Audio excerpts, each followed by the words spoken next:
How's it going, YouTube? Today I'm going to be making a video on how to service the Japa 365 Pro. It's really easy to service. What we're going to be doing today is changing the oil, changing out the chain, showing you how to change the splitting knife, and how to clean underneath the hydraulic ram. So the first thing we're going to do is we're going to start with the motor, changing the oil. So what came on my processor was the Honda GX690, and it takes 2 quarts of oil and it has an external oil filter. So for 2 quarts of oil and an oil filter at my local Honda dealer was 25 bucks. So it's just cheap insurance for your Honda motor. What you're going to need to drain the oil is you're going to need a 17mm socket. So just make sure you have an oil catch pan so that you don't drain oil right on the ground. Oh, wow.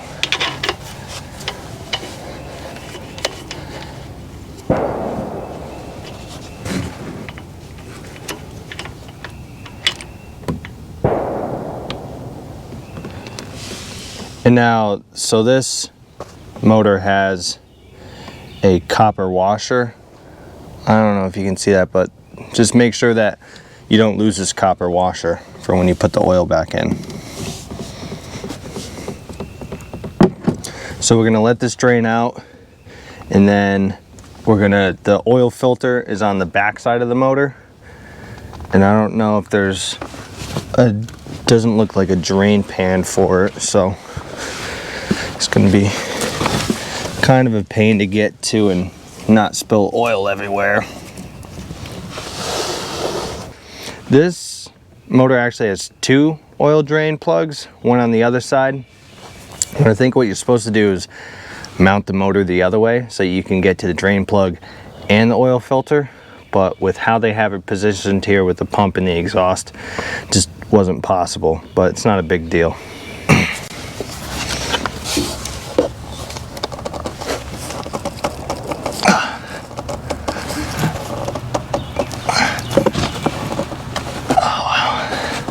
There we go.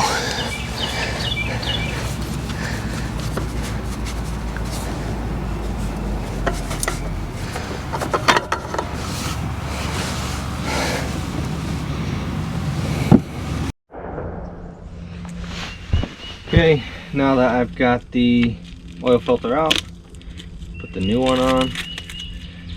What you always want to do when you put on an oil filter is always put a dab of oil on the gasket, just so that it seats good. And when you take the old one off, you always want to make sure that the gasket does come off, because sometimes they stick on, and you'll put the new one on and you'll explode oil everywhere. You just want to go hand tight with these.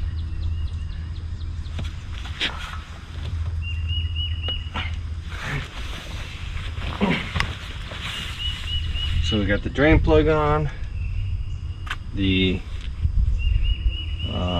new oil filter in. Now, so this takes 2.1 quarts. So I'm just gonna pour 2 quarts in and be fine, because there's some residual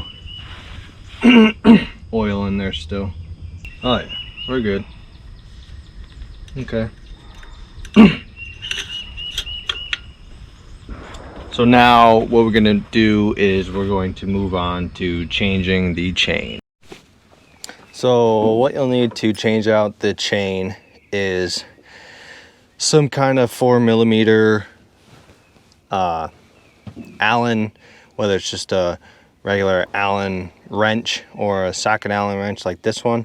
And then you're gonna need a 13mm socket to get, there's 2 bolts right here, and then the tension adjuster is right there. So what you have to do is you gotta loosen up the bolts first.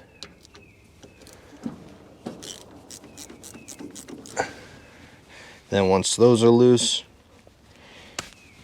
you gotta change to your Allen wrench, socket, whatever it is. Now this thing gets clogged up with shavings all the time, so you just take a little sliver of wood and just clean out the insides of it.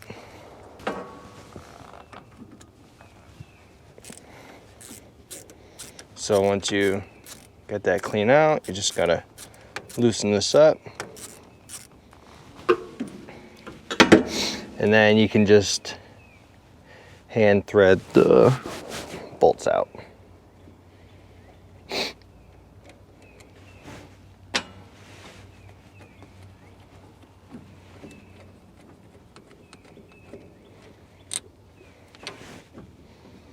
That's that.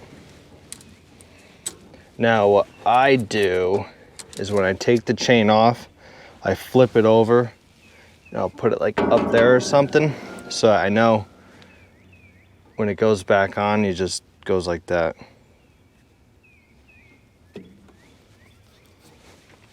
I think, I don't know, somebody will probably comment on it. Oh, you put it the way you had it. Whatever. So once you got that off, take the new chain, make sure it's going the right way. I have done this once, put the chain on backwards. So get that. And you just take the chain, make sure it's in that slot. Make sure that this is on the tip.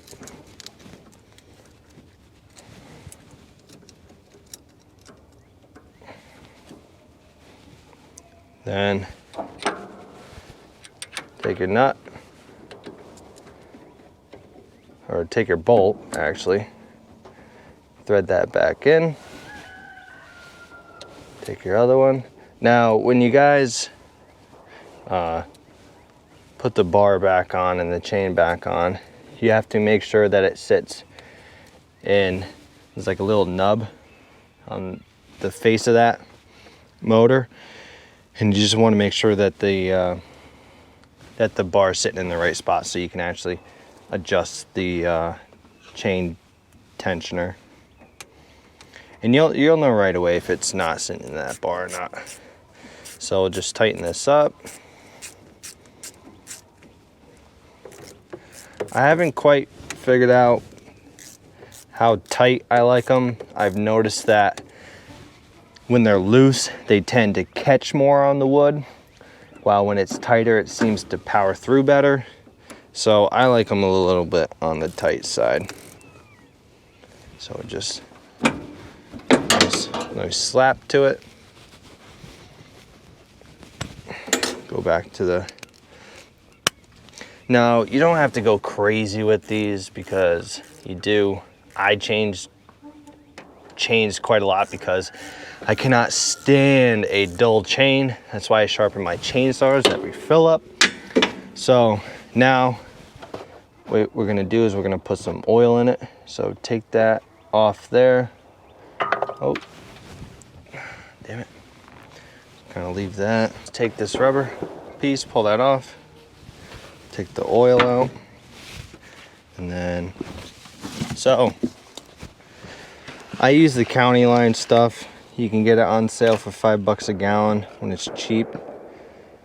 I don't recommend buying bar and chain oil in bulk, as in like 5-gallon totes, because they'll whack in like $300 to ship a 5-gallon pail of it because it's considered hazardous.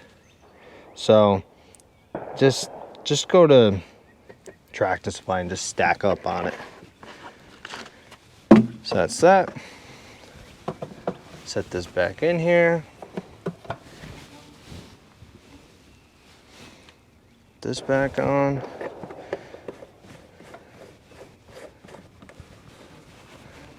And that's that. So now that we have the chain changed, I'm going to pull, I'm going to clean underneath the hydraulic splitter, the piston. I'm going to clean underneath the piston. And what you got to do for that is there's two 17mm bolts, one on the side here and one on top here. And you got to fold up this thing, this conveyor first, and there's a bolt that slides through the back here. So you just gotta slide that in and lock it.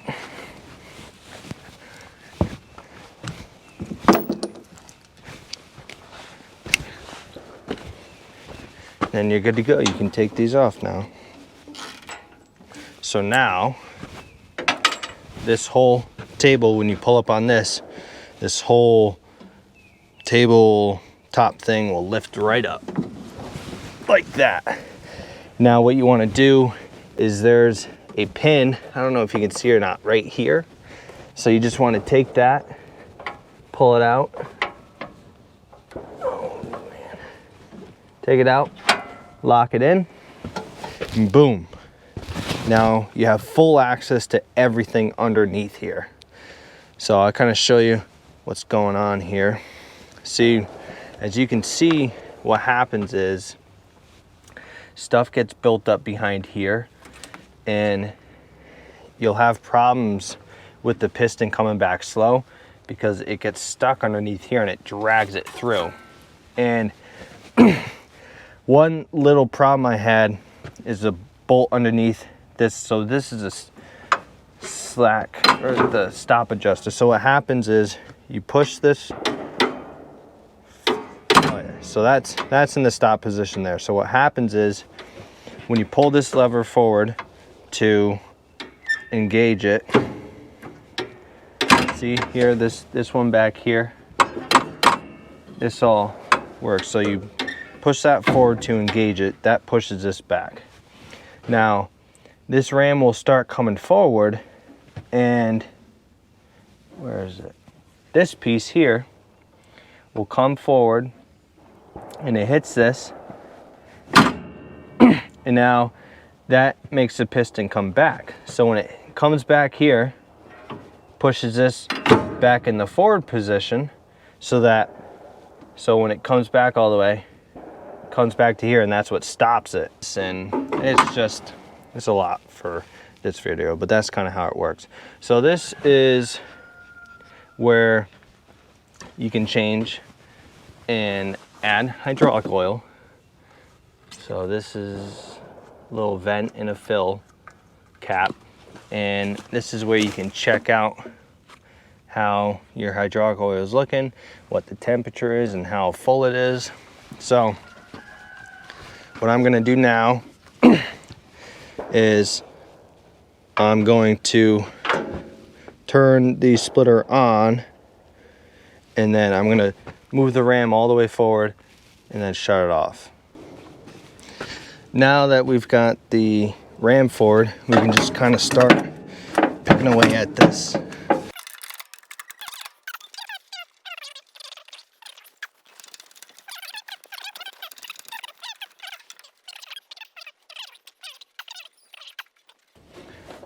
Most of the stuff's small. There is like a gap underneath here, like there is in the splitting tray, where you can just send the small stuff right down to the bottom. So the last thing you want to do is just kind of check all the components, make sure that nothing's loose. If there's something loose, tighten it up. You just kind of want to check everything over. So you can see over here, so this is the bolt to lock the infeed conveyor up when you have it in the up position. And then this little tab bolt here is what you want to slide to that position. You actually want to slide it here first because it's spring loaded. So slide it there first and then pop it up, and it'll automatically push itself to the lock position.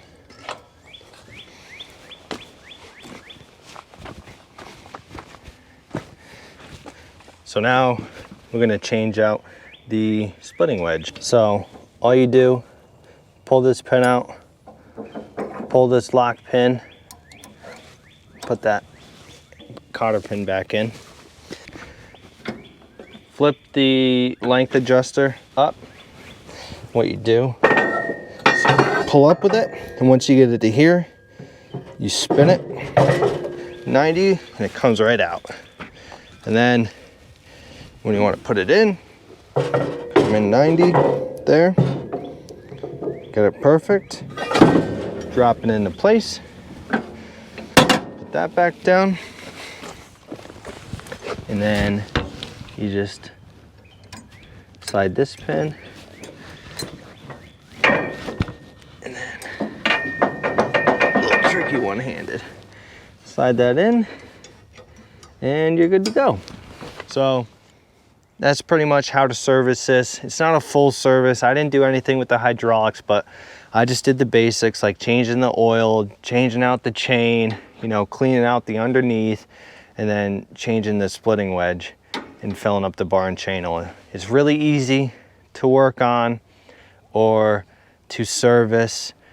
I highly recommend this machine to anybody who's looking at getting a firewood processor that has never had a firewood processor before. It is so refined and smooth. It's just a really nice machine. If you guys want some more information about this machine, contact Bob at Metza Machines, and he'll get you all the, you know, the list of the size machines they have, and he'll be able to kind of narrow you down to what you should be looking into when it comes to one of these. Now they have different options like tables or outfeed conveyors. They even have a road axle for this machine, but I just opted for this one, easier for me.